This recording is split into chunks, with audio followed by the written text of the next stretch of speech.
Hey, it's your boy Jose from Big Me Sports. How are you guys doing on this lovely week? Yes, first of all, before we start, please check us out on our Instagram, Spotify, Apple Podcasts, all major platforms. And yes, we are on TikTok now. Still trying to learn the TikTok videos, but they'll be coming out soon. But we have a special guest today, Mr. Radis himself, one of the top soccer coaches in South Florida. Yes, I said soccer coaches, but a die-hard Miami Dolphin fan to probably one of the biggest fans I know other than JC, my co-host, Danny Radis. How are you doing on this lovely evening? After yesterday, I'm doing amazing. I'm still on cloud nine. I'm still in disbelief, but I'm doing very good. Oh, okay. So let's talk about it. You know, the Miami Dolphins with that comeback victory, 28 points in the fourth quarter. Tell me how excited are you and what you're seeing and where you think some improvements they can do in 2 games into the season. So as far as excitement, I mean, it's hard not to be as excited as I've ever been, right? I'm trying to remember in the past as a Dolphin fan. What am I, 36 years old now? So when I really started watching the Dolphins was towards the end of Dan Marino's career. So I really never got to enjoy what Dan Marino was. After that, Jay Fiedler, that whole era. So I'm trying to think of when I was this excited. 2008 when we came in with the Wildcat. I mean, I wasn't very excited in the beginning of the season. I thought we were going to suck. The 3 postseasons we made in the 2000s, basically. I mean, I've never been that excited because we always did it fluky. It was a fluky kind of way that we got to the playoffs or something like that happened. So as far as excitement and what I've seen so far, this is probably the most excited I've ever been after 2 games with the Miami Dolphins. And do you feel that with the expectations, have you guys felt like this expectation of you have to win games and it's playoff or bust for you guys? I don't know. I mean, obviously we have to win games. Every game's important. But playoff for this year, with the new head coach, with Tyreek, with the new head coach, it kind of gets away from playoff or bust. Yeah. But now after what the new head coach showed what he could do in the first 2 games, it's kind of if we don't make the playoffs, it's a huge disappointment. Okay. And as a Dolphin fan, I don't remember when I felt like that. It's sad, but yeah, after these first 2 games, I'll say playoff or bust. And look, and I'm happy for you Dolphins fans because now that you guys make fun of my Cowboys for losing or whatever the case may be, now you have some justification on your team doing well. So in years past, your team, the Dolphins weren't doing as well. And it's like, come on, are you really ranking on my Cowboys when your team is doing that? But, one thing I feel somewhat concerned is the running game. I don't think the running game has been as, explosive as you want it to be. What do you think could improve? Is it like blocking or I don't know. I think yesterday the running game was pretty damn good. Mostert killed it. I feel like every time there was a gap, he took the gap with speed. It was so fun to watch Mostert run. Mm-hmm. I didn't realize how fast he was until basically yesterday. Yesterday, whenever there was any kind of little channel, he took the channel in stride. And I think yesterday our rushing game was actually pretty good. Where I think what we need to do now is the first game, the defense built us out. Second game, offense built us out. Now we just need to get both of them to work together, right? We need to, we're gonna need to have that for next week. If it can't be either offense or defense, it has to be both. Against who I think is the best team in the NFL right now, which is the Bills. So, what we have struggled, I think, a bit is Needham in the corner. I think the Patriots, if Mac Jones was a better quarterback, would have done a better job on picking on them. I think it's a weakness. We definitely need Byron Jones back. Needham is better in the slot, in the nickel defense. He's better in there. He's not a true cornerback. So the one weakness I know that I've seen was in the first 2 games, even the first game when the Patriots didn't pick on him, they could have. There was a bunch of times where the guys were wide open against the Patriots that that Needham wasn't doing his job right. But once again, that's not Needham's job. Needham's a nickel corner for now. So I think the one area we could improve on is the cornerback. Going into the last game, I think the tight end position, but we figured that part out. Gesicki, first game got one catch for 1 yard. Then the second game, he bounced back with a huge game for us. But I think this is probably the most we've seen a very good defense in the first game. We've seen a very good offense in the second game. So as far as weakness, I can't really think of one except the Byron Jones not being with us right now. Offensive line killed it yesterday. Our starting right tackle, Austin Jackson, went down early. Greg Little came in as a backup right tackle, which the right tackle for Tua is basically the left tackle for the rest of the NFL. Yeah, that's blindside. Yeah, that's his blindside. So for us to have a backup, basically left tackle come in, not left tackle, but right tackle for Tua, Greg Little came in and did an amazing job, actually. Like, Tua got sacked once. Okay. So I'm pretty happy with everything right now. So where, like, Byron Jones, how long is he? When are we anticipating to come back? It's 4 games, I believe. So 4 after games. the fourth, which is the biggest hit, because we have the Patriots, the Ravens, Bills at home, and that Bengals on a Thursday night short week. So it's 4 extremely excruciating games for us. But so far we've got through 2 of them without him. There you go. And 2-0. Do you think Tua is silencing the haters at this current moment? I think he silenced the haters for 1 game. 1 game is definitely not enough. I mean, we've had a lot of quarterbacks. We've seen a lot of quarterbacks in the past that have done very, very well in 1 game. Yeah. So I don't think 1 game is enough. But it's definitely a good start, right? Yeah. The first game, I think he made a few bad throws, 4 or 5 bad throws that he got away with. The second game yesterday, obviously, he made a few bad throws into triple coverage. The second interception he threw away basically right to his hands. So he's still making boneheaded mistakes, but I believe the second half of yesterday, hopefully, we'll find out against the Bills, but hopefully that's a good starting point. Is silencing your haters? I don't think you can say that after 1 extraordinary game. We have to see it more constantly. Obviously not 6 touchdowns, but give me 4 touchdowns. Give me 4 touchdowns against the Bills, and we'll be happy. Look, the thing I see with Tua is early in games he's pressing a little bit too much, holding on to the ball. Later on in that game, when I was watching the replay of it, it's more of his anticipation, and that's what everybody, around the league and Tyreek Hill and everybody's talking about, is his anticipation on throws where he's throwing you to a spot, and that's what he was known for, Alabama. Not holding on the ball and, taking those sacks or, throwing into triple coverage. That's when Tua, it hurts Tua. So I think, we got to see where when it got later in the game, it was more his anticipation on throws and making the right decision, just going with his first read and going from there. So that was just my observation. But I think that, Tua has been doing decent at the moment, and when the season keeps on progressing, the more reps you get, we're gonna see with Buffalo, because Buffalo likes to drop a lot of people in zone and a good defense overall. And we're gonna see how Tua, adjusts to that, and what kind of game plan that Mike McDaniel has for the Buffalo Bills coming up. So I think with Tua, his anticipation is really, really good. I think in the first game and also the first half of the second game, I think he was very hesitant. His throws are hesitant. You could tell that he wasn't it's not Tua-like, because even in college, Tua was super accurate. He was picky with his throws. He didn't just throw the ball up in the air. And the first 2 games, the first half of the last game and the game against the Patriots, I feel like he was doing the things that's not very characteristic of him.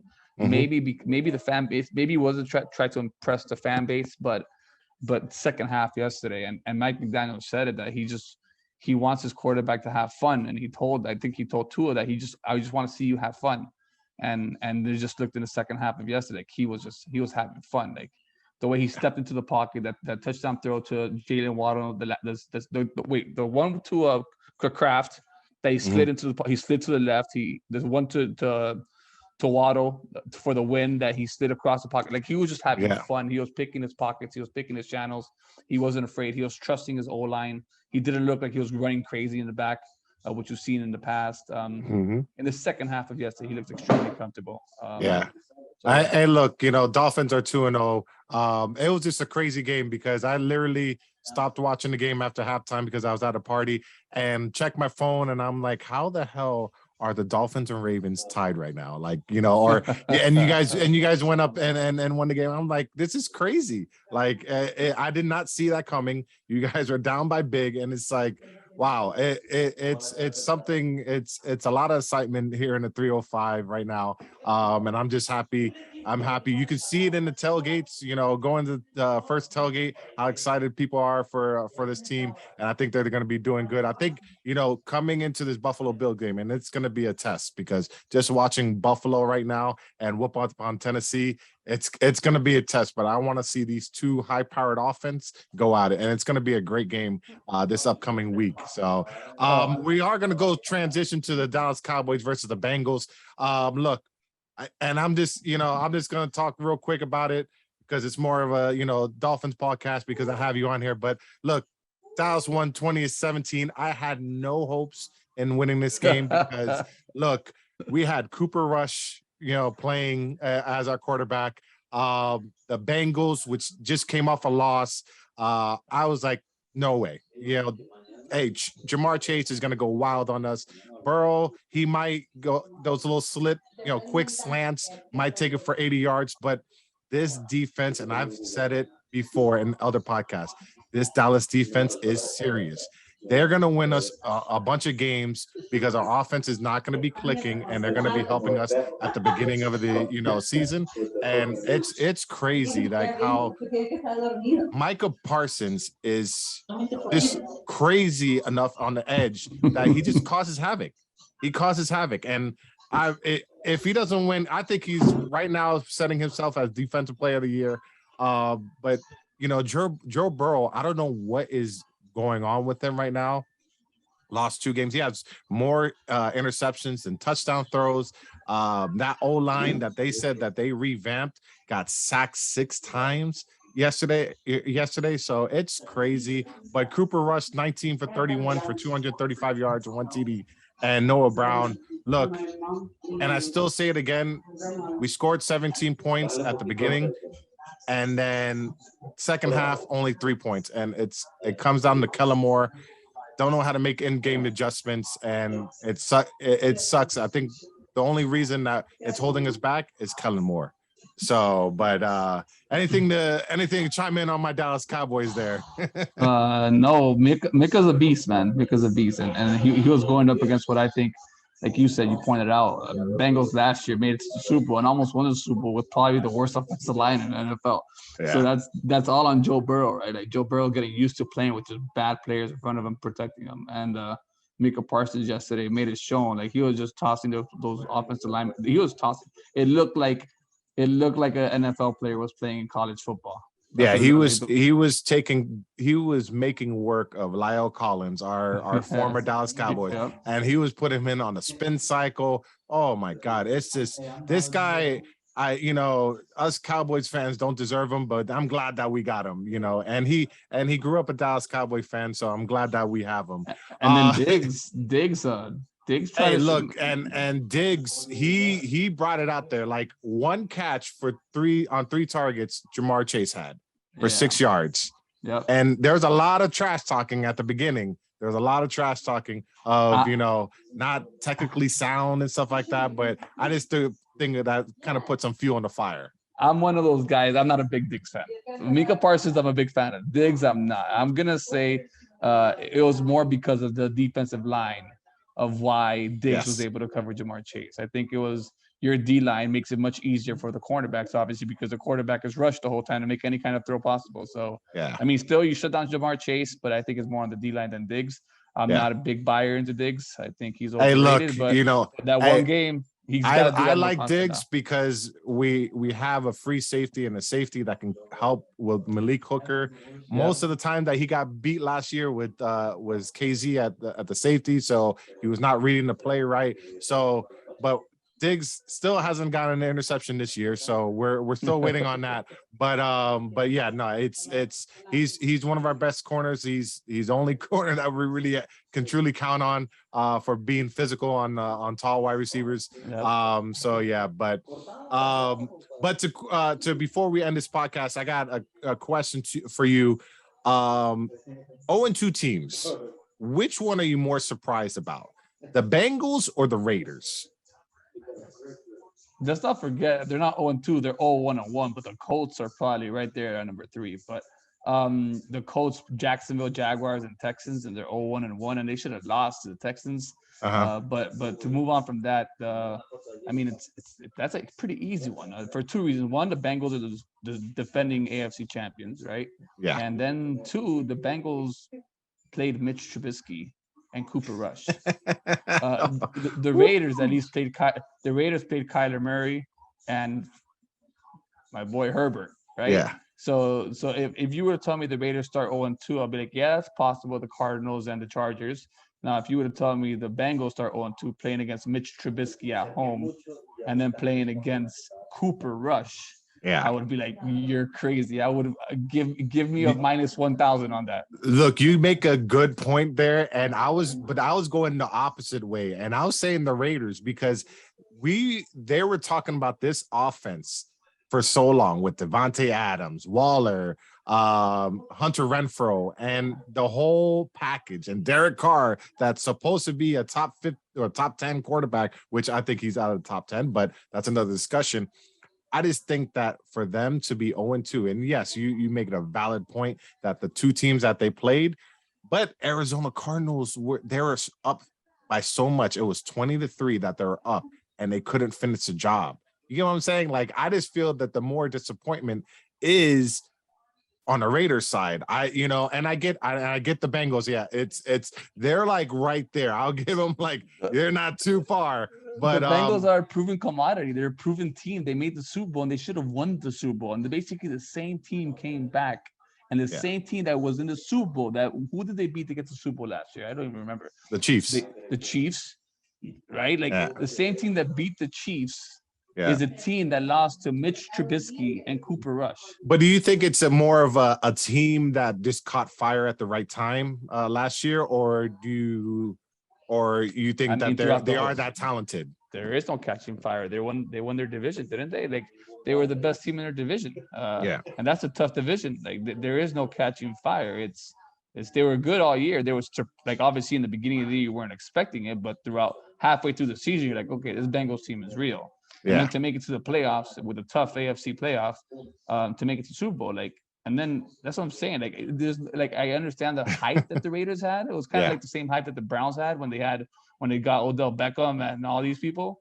Yeah. But just no, the Bengals. You got to go with Bengals, man. The two teams. No offense to your Cowboys, but the Cowboys looked depleted after that first game. Not even a Cowboy fan like yourself had any hope in that game. Yeah. They were 7-point favorites against you guys. Like, at home too. On the road, they were 7-point favorites. So they lost at home being favorites. They lost on the road being favorites. So I think it's Bengals by a lot, but I understand why the Raiders are in that conversation. Yeah, and the Raiders, I don't think it's must win next week for the Raiders, because with that division, with Kansas City and the Chargers, like, you cannot go down, and Denver, you cannot go down, 0-3, because that's a tough hill. Yeah, that's a tough hill to climb and stuff like that. But nah, man, hey, this has been a great podcast. I want to thank you for coming on. Like I said, one of the best soccer coaches in South Florida. If you wanna put in your college name and stuff like that. But where can we find you at, Mr. Radis? My Instagram is at Radis86, RADICE86. I coach at Florida Memorial University. I'm the head coach there for the men's soccer team. I also coach a pretty good club down here called PSG. We compete in the UPSL top division and the USL Academy. Radis86 Instagram is where I'm usually on. There you go. Hey, if any of you guys are listening to this podcast and you have young kids that are playing soccer right now and want them to be taught by the best, you hit up Radis on the DMs right now. Okay. All right, Danny. Hey, thank you for coming on. Again, thank you for tuning in for Big Meat Sports, and we'll catch you guys on the next episode.